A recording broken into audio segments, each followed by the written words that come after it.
di udara atau mati dimakan binatang buas sekalipun, tapi soal di alam barzakh itu berlaku ke atas diri mereka, iaitu tentang soal di alam barzakh, yakni tentang soal muka dan nakir. Adakah dia itu terkhusus kepada umat ini ataupun untuk umat yang sebelumnya?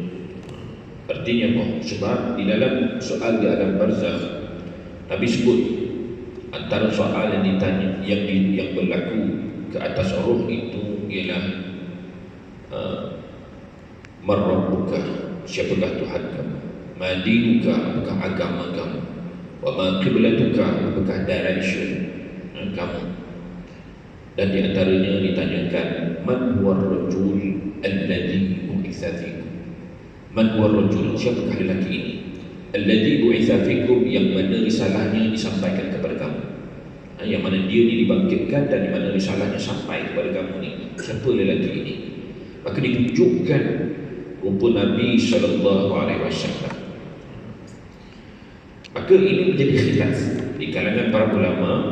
Adakah soal di alam barzakh ini terkhusus kepada umat Nabi SAW ataupun juga meliputi umat-umat terdahulu? Sehingga kan Imam Ibn Qayyim Al-Jauziyah mengatakan tentang perkara ini, ramai di para ulama telah memberikan pandangan.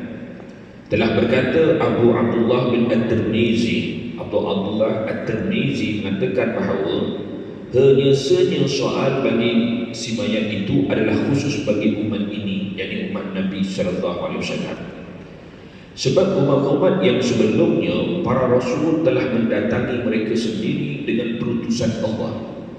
Apabila mereka enggan menerima perutusan itu dan para rasul itu berhenti, lalu menyingkiri mereka, dan ketika itu turunlah sesaan daripada Allah SWT ke atas mereka. Artinya apa? Artinya soal di alam barzakh, tujuan diadakan soal di alam barzakh sebagai ujian kepada mereka di alam barzakh, bagi membuktikan siapakah di kalangan mereka ni yang benar-benar beriman ataupun mereka ni kufur. Allah jadikan hidup dan mati ini liyabluwakum, sebagai ujian kepada kamu, siapakah di kalangan kamu yang ahsanu amala, yang baik amalannya. Jadi Allah Ta'ala sebut, sebagaimana Allah Ta'ala sebut, hasiban nasu an yutraku an yaqulu amanna wa hum la yuftanun. Adakah manusia itu menyangka bahawa kami akan biarkan dengan mereka mengatakan bahawa kami telah beriman, sedangkan mereka ini belum lagi diuji oleh Allah Subhanahu wa taala. Dan ujian ini bukan sahaja di dalam dunia, bahkan di akhirat nanti, jadi termasuk juga di alam barzakh. Sebab itu Nabi SAW menyebut dalam satu hadis, iza faragha ahadakum min tashahhudil akhir falyata'awaz min arba'in. Apabila kalian telah selesai mendirikan solat, apabila kalian telah selesai membaca tasyahud akhir, sebelum memberi salam dalam solat, hendaklah kalian berdoa dalam 4 perkara, antaranya minta dijauhkan daripada fitnah mahya wal mamat. Fitnah ni maksud ujian ketika hidup dan ujian ketika kematian ataupun dalam kematian. Iaitu antaranya ialah soal di alam barzakh. Jadi Imam At-Tirmizi mengatakan, Abdullah bin At-Tirmizi mengatakan bahawa soal di alam barzakh ini terkhusus kepada umat Nabi SAW. Ini kerana umat-umat terdahulu, sekiranya mereka mengingkari apa yang dibawa oleh para rasul, maka mereka akan diazab oleh Allah Subhanahu wa taala. Nah, lihat sajalah apa yang berlaku kepada kaum Nabi Nuh. Bila mana mereka ni mengingkari, tidak beriman dengan Nabi Nuh, Allah binasakan.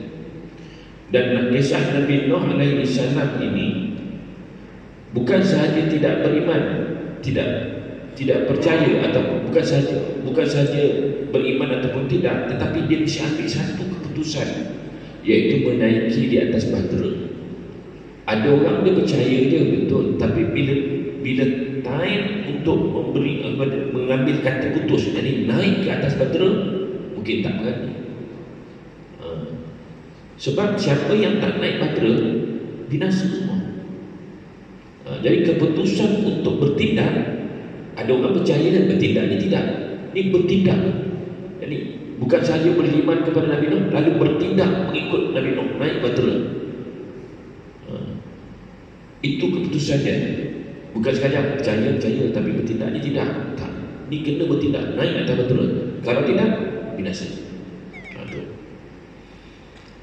Kalau itu yang membuktikan sama ada mereka benar-benar beriman atau mereka kufur. Ada orang cakap saja tapi hatinya tidak. Kadang-kadang cakap saja, perbuatannya tidak. Itu. Begitu juga yang berlaku kepada kaum Nabi Lut. Kaum Nabi Lut begitu juga. Bila mereka mengingkari Nabi Lut, bila mana Nabi Lut minta supaya berhijrah, mereka enggan berhijrah. Lalu mereka juga termasuk di kalangan orang yang dibinasakan. Jadi sebab itulah ujian yang diberikan kepada umat-umat terdahulu, iaitu Allah berikan keputusannya, yakni musibah apabila mereka enggan beriman kepada Rasul mereka, lalu Allah binasakan. Jadi sebab itulah kata Imam At-Tirmizi menyatakan bahawa hanya saja soal hukum ini bagi si mayat itu terkhusus kepada umat Nabi sallallahu alaihi wasallam. Tidak. Sebagaimana umat yang terdahulu, tengok sajalah Bani Fir'aun. Dan ketika dia menentang Nabi Musa, Allah tenggelamkan dia. Nah, ketika Nabi Musa berjaya membawa kaumnya keluar daripada lautan, kemudian bila mereka sampai di Bani Israel ini, bila mereka sampai di satu tempat yang mana mereka melihat ada sekumpulan yang menyembah berhala, lalu mereka minta, ya Musa, buatkanlah satu berhala.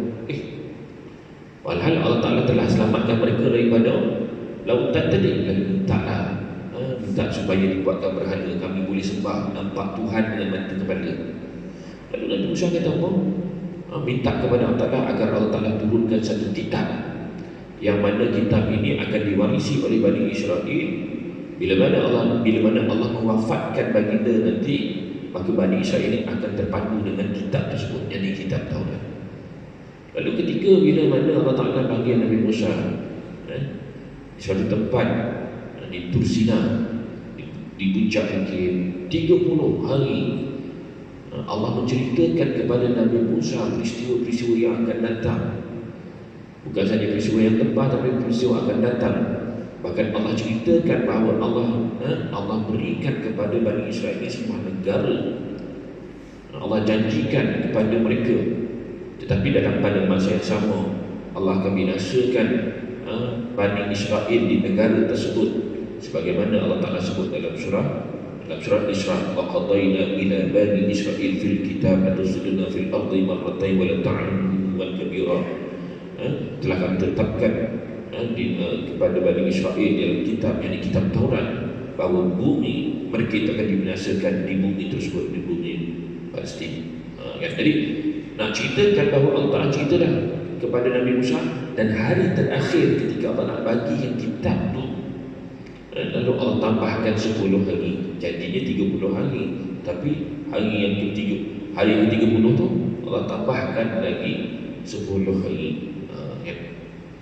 Dan Ustaz tertarik kisah Nabi Musa ni bila mana kita membaca kitab Qasasul Al-Anbiya, kisah-kisah para nabi yang dikaryakan oleh Syekh Abdul Wahab An-Najjar, menceritakan ketika Nabi Musa ni hari yang ke-30 dia nak menerima kitab Taurat ni, dia gembira.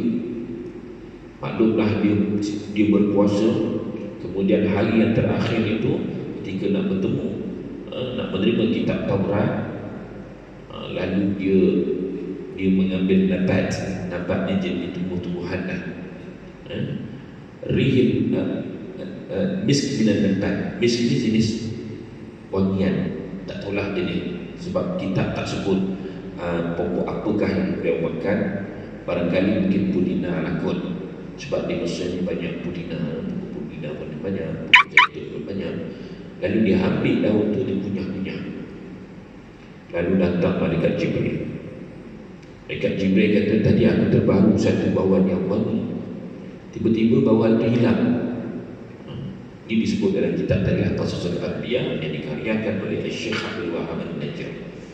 Lalu bau itu hilang, tadi bau wangi tadi. Lalu Allah beritahu kepada Nabi Musa, ya Musa, disebabkan kau buat perbuatan tadi, maka ditambahkan 10 hari. Itu dia. Kan ditambahkan 10 hari lagi. Sebab itu disebut dalam satu hadis. Hadis ini disebut kisah Nabi Musa yang menyatakan bahawa khuluf min fami sha'im atibu indallah bin rihil misk. Berubahnya mulut orang yang berpuasa itu lebih wangi, atibu lebih baik daripada bawang misk. Misk ni yang dikunyah oleh Nabi Musa tadi, daun yang dikunyah oleh Nabi Musa tadi untuk menghilangkan bau ketika berpuasa tadi. Rupanya hadis nanti ni nak kisahkan Nabi Musa ni. Jadi disebabkan dia kunyah atau hilang bau, mungkin di kalangan manusia bau itu tidak enak, tapi di sisi Allah enak. Begitu. Jadi bila dia kunyah tu hilang bau tu. Jadi asbab daripada itu ditambah 10 hari lagi. Ini disebut dalam kitab Qasasul Anbiya, kisah-kisah para nabi. Tapi ulama bahas lagi, itu kalau kita di sisi Allah.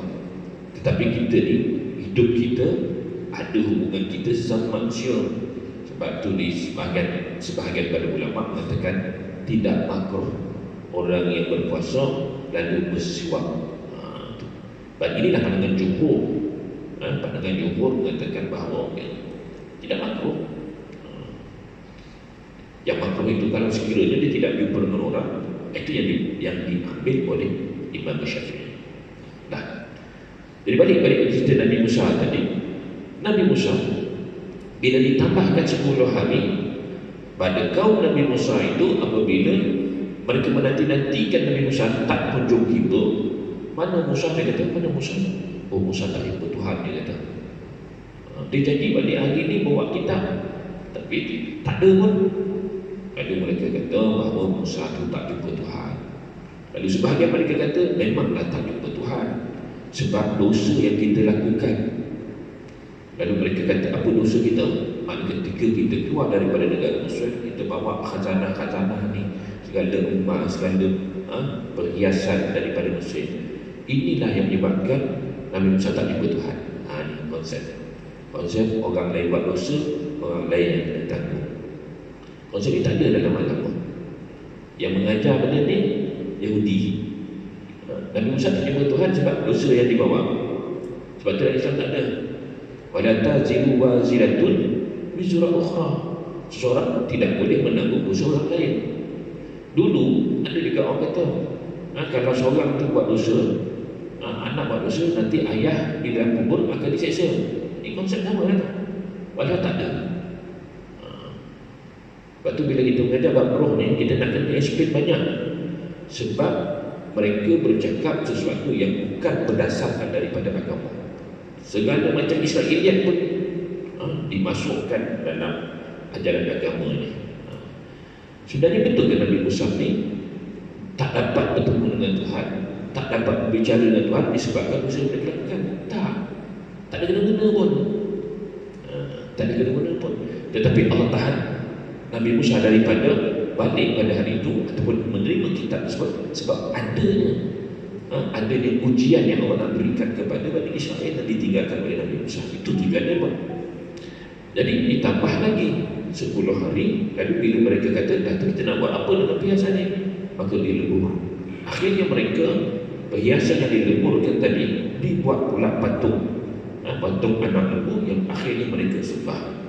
Bila Nabi Musa balik, Nabi Musa turun daripada bukit tersebut dengan tujuan Nabi Musa nak panggil 70 Bani Israel, pemuda Bani Israel untuk naik atas bukit, ambil belet-belet kitab, kepingan-kepingan kitab Taurat. Sebab Nabi Musa turun tu bawa cicik.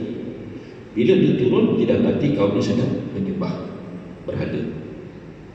Nabi Musa terkejut. Sebab apa? Sebab inilah tujuan Nabi Musa nak dapatkan kitab supaya kitab ini boleh memberikan panduan kepada mereka. Sebab bibit-bibit nak mensyirikan Allah Ta'ala sudah ada. Sebab apa? Dia terpengaruh dengan ada kelompok yang menyembah berhala. Mereka ni pun nak juga sembah berhala. Lalu Nabi Musa tanya, Nabi Musa marah, lalu mereka kata apa? Ya Musa lan nu'mina laka hatta narallaha jahrah. Wahai Musa, kami sekali-kali tidak akan beriman dengan engkau sehingga kami melihat Tuhan. Lalu Allah datangkan satu petir, gempa yang kuat, suatu gunung yang kuat, menyebabkan mereka ini pingsan. Bila mereka sedar, akhirnya mereka dihukum, iaitu bila mereka bertaubat, hukumannya itu dengan dibunuh kepada mereka. Nah, kedua kisah ini, kisah Firaun dan juga kisah yang berlaku kepada Bani Israel, sekiranya mereka menderhakai ataupun menentang apa yang dibawa oleh Rasul mereka, nah, akan diazab terus. Dan itulah yang berlaku kepada umat-umat yang terdahulu. Sebab itulah Abu Abdullah At-Tirmizi menyatakan bahawa soal di alam barzakh itu terkhusus kepada umat Nabi SAW, tidak kepada umat-umat yang terdahulu. Apabila Allah Ta'ala mengutuskan Nabi Muhammad SAW, dia telah mengutuskan dengan membawa rahmah, yakni rahmah kepada sekalian makhluk, seperti firman Allah Ta'ala, wa ma arsalnaka illa rahmatan lil alamin. Dan jadilah kami mengutuskan engkau wahai Muhammad melainkan sebagai rahmah kepada sekalian alam. Ini dapat dilihat yang berlaku kepada Nabi ketika Nabi di Taif. Bila mana Nabi dakwah kepada penduduk Saqif yang berada di Taif, apabila mereka enggan menerima dakwah Nabi, maka mereka melontar batu lagi, disuruh budak-budak ini melontar batu. Nabi minta supaya mereka yang diazab, ditangguhkan, diberikan mereka ruang, diberikan mereka peluang. Maka akhir sekali ada di kalangan mereka yang mati dalam kekufuran, yang akhir nanti mereka akan disoal di alam barzakh. Maka sebab itulah kata Abdullah At-Tirmizi mengatakan, berbeza dengan umat Nabi SAW, Nabi sendiri pernah berdoa supaya jangan diazab, diberikan tangguh. Jadi sebab itulah, dan diberikan tangguh satu masa, ada di kalangan mereka yang mati dalam ketika saat penangguhan tersebut. Maka mereka akan ditanya oleh mereka keadaan nakir. Itu tujuannya. Lantaran rahmat Allah Ta'ala itu, dia telah menahan siksanya ke atas umat ini. Lalu dia, yakni Allah menyerahkan pedang sehingga masuk ke dalam agama Allah ini. Siapa masuk kerana takutkan pedang, kemudian menetaplah iman itu dalam kalbunya, lalu mereka pun diberikan tangguh. Dan ada juga ketika Nabi SAW masuk ke Mekah, Nabi kata siapa yang bukan saja yang beriman, bahkan mereka kufur sekalipun, siapa di kalangan mereka yang berlindung diri dalam rumah Abu Sufyan, mereka selamat. Bahkan siapa yang mereka yang melindungi di rumah masing-masing, mereka juga selamat. Di waktu itu Islam sudah menguasai Mekah, kota Mekah, berhala semua sudah dihapuskan.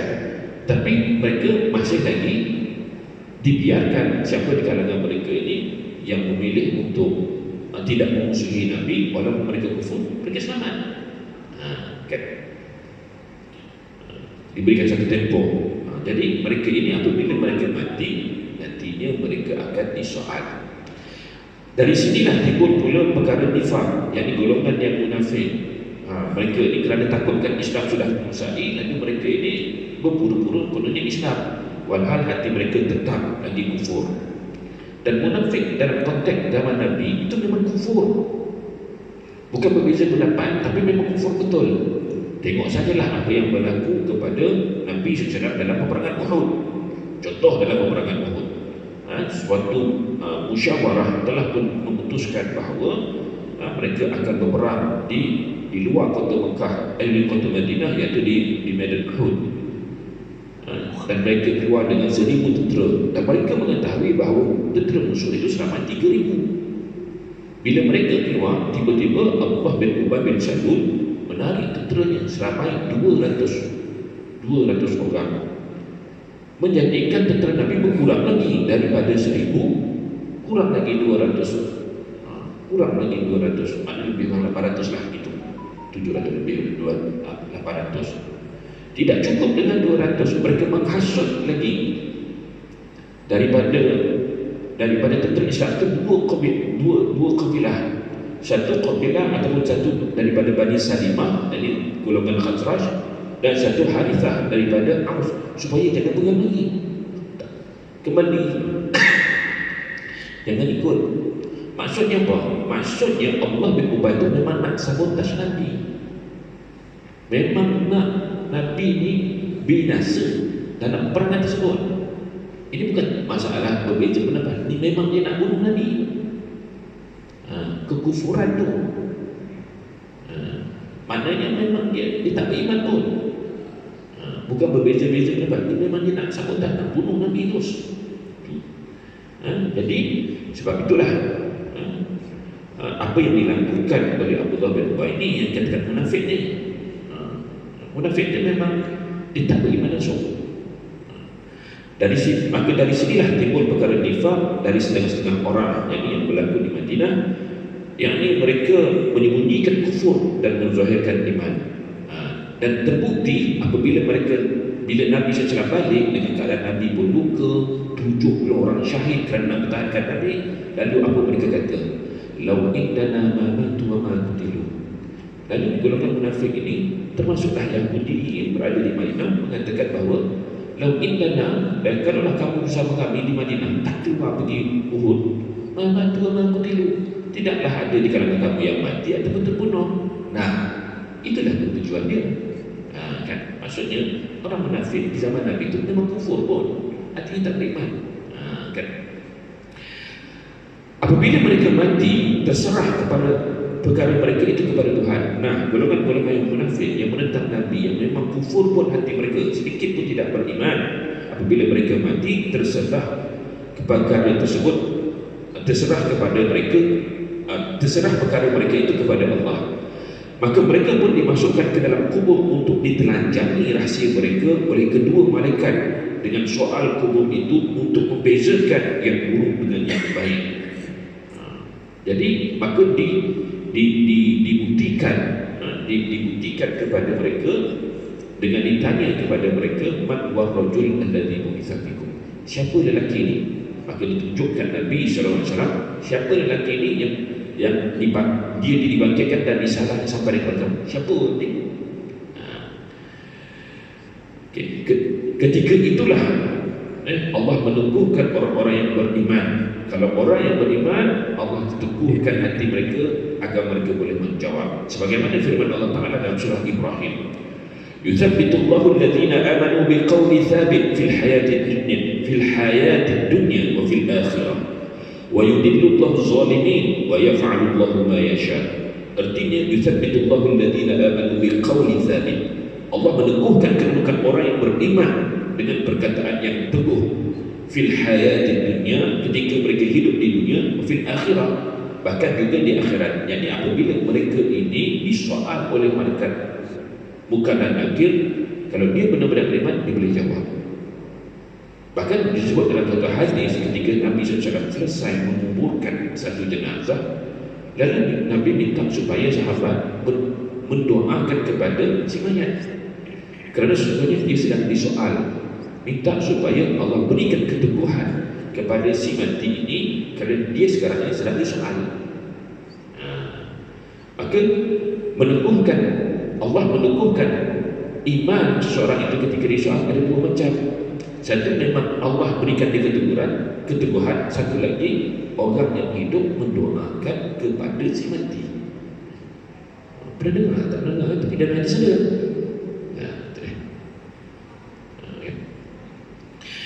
Dan keduanya, wa yudillullahu zalimin, dan Allah menyesatkan bagi mereka yang kufur. Samalah tadi mereka yang munafik tadi yang sabotaj Nabi.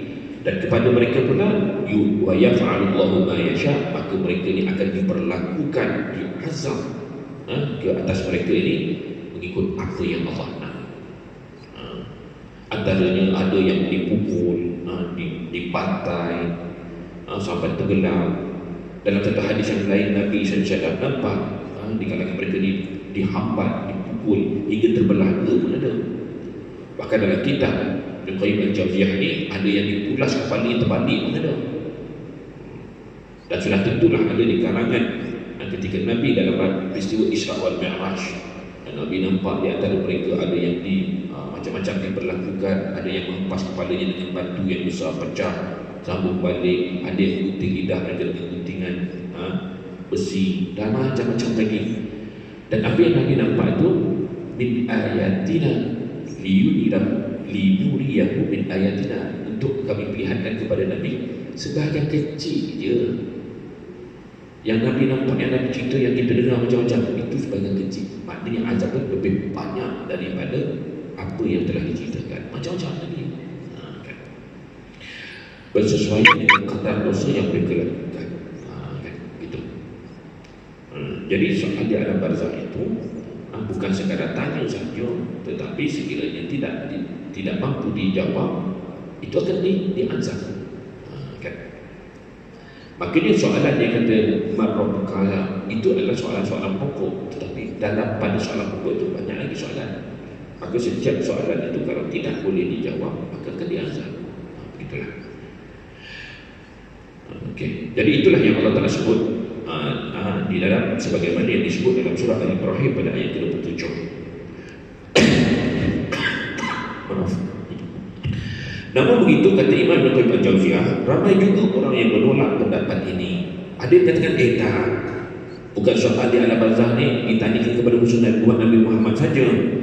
Bahkan juga ada di antara juga mengatakan bahawa soal ini ditanya kepada umat yang sebelum. Inilah mengikut pendapat Abdul Haq Al-Ashbili dan juga Al-Qurtubi. Maka mereka kata umat terdahulu pun ditanya.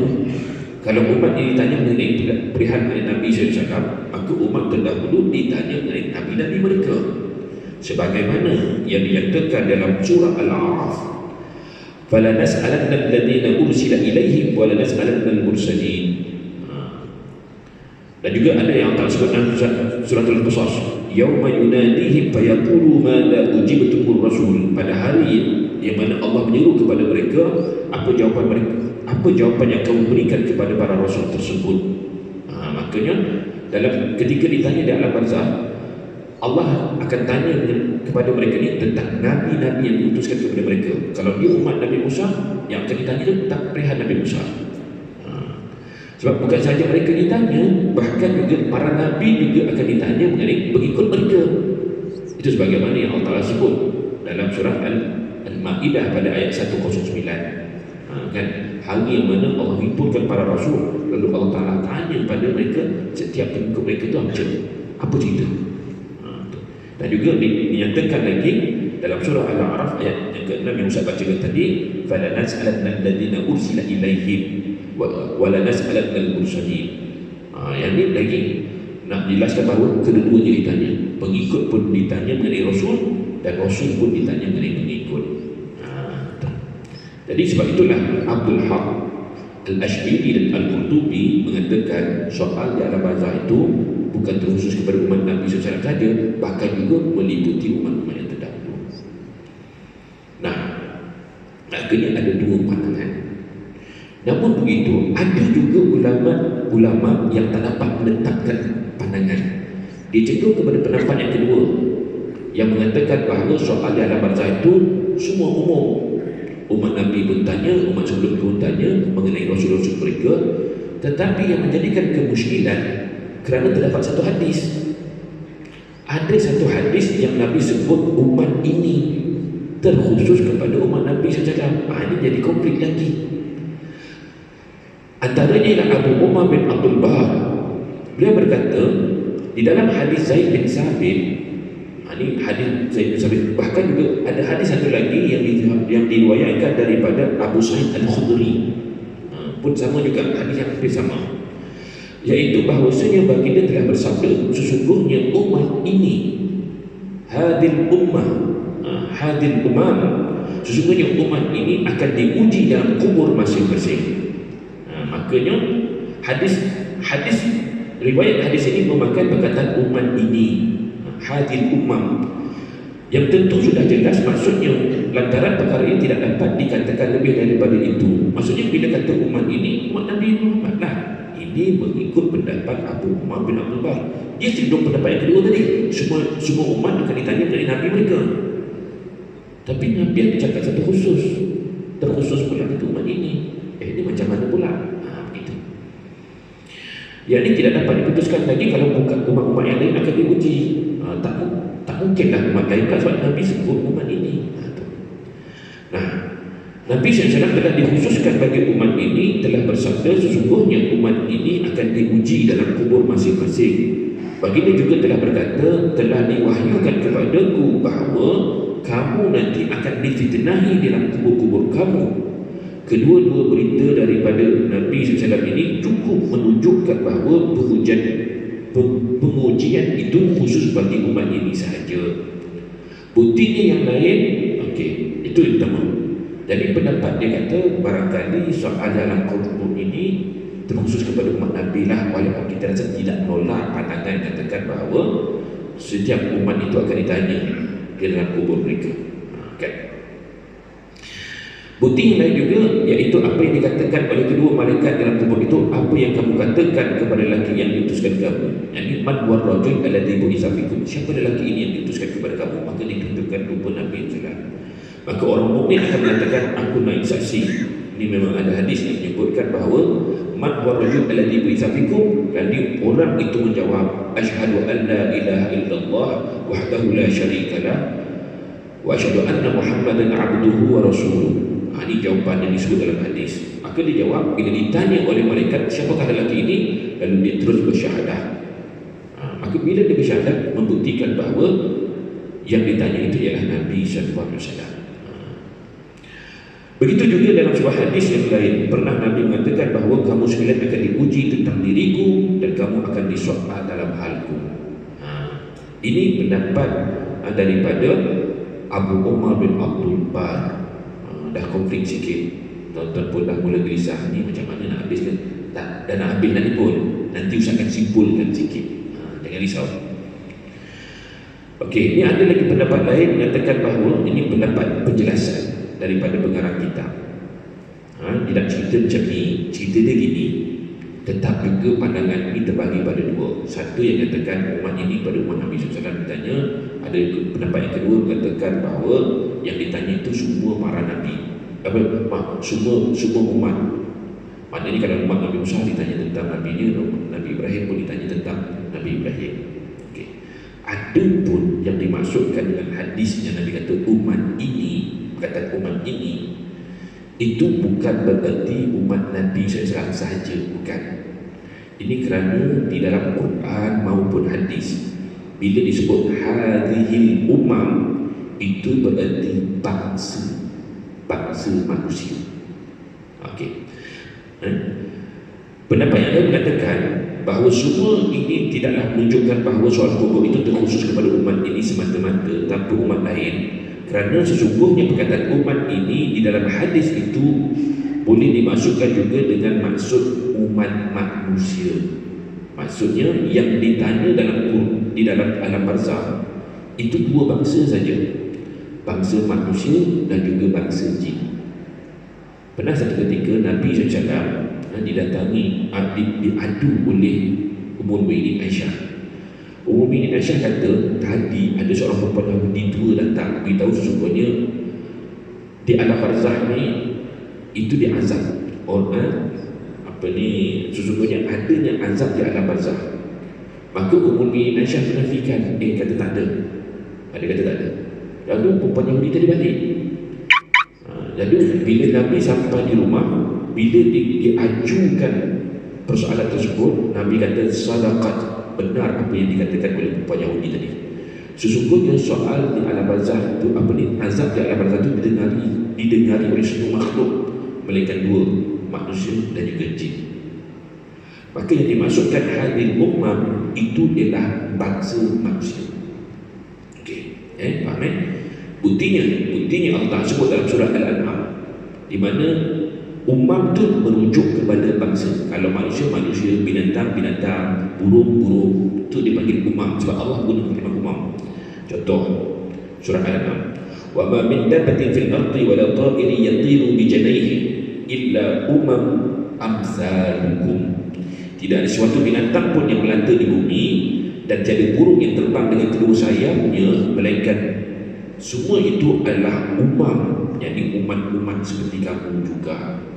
Jadi bila dikata burung pun seperti satu umat, tak ada bezalah burung di zaman Nabi Ibrahim, burung di zaman Nabi Musa, burung di zaman Nabi Sulaiman, burung di zaman Nabi SAW, sebab ia satu satu bangsa. Itu konteks ayat Quran. So Quran ni dia kena tengok ayat dia macam mana, kena faham. Begitu juga, begitulah bangsa manusia pun sama juga. Manusia ni tak ada beza pun. Maksud zaman Nabi Ibrahim tetap manusia itu satu bangsa. Jelaslah setiap bangsa daripada bangsa-bangsa binatang itu dinamakan atau umat. Dan di dalam sebuah hadis ada tertera begini, kalaulah anjing-anjing itu sebagai umat daripada umat-umat yang lain, nescaya aku akan menyuruh supaya dia dibunuh.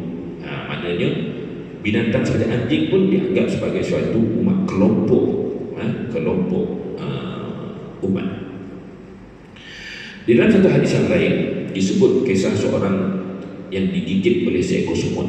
Seorang itu kena gigit semut, lalu dia menyuruh supaya dibakarkan satu perkampungan semut. Maknanya dia kena gigit semut, lalu dia punya marah, dia nak bakar satu busuk semut yang banyak. Maka Allah telah mewahyukan kepadanya, disebabkan seekor semut menggigitmu, lalu engkau membakar satu umat daripada umat-umat yang bertasbih kepada Allah. Turun ayat ni. Lalu Nabi SAW, bila turun ayat ni, Nabi larang seorang sahabat yang kena gigit semut tadi, dia nak bakar satu busuk. Jadi hal ini telah menyebabkan di kalangan ulama fiqh berbeza pendapat tentang apa hukum membunuh semut dengan cara bakar. Boleh ke tak boleh? Ada yang mengatakan bahawa tak boleh, sebab hadis kata Nabi larang bakar semut.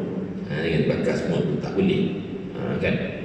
Ada yang mengatakan bahawa yang Nabi larang tu bukan disebabkan bakar semut, tapi Nabi larang bakar semut yang banyak tu.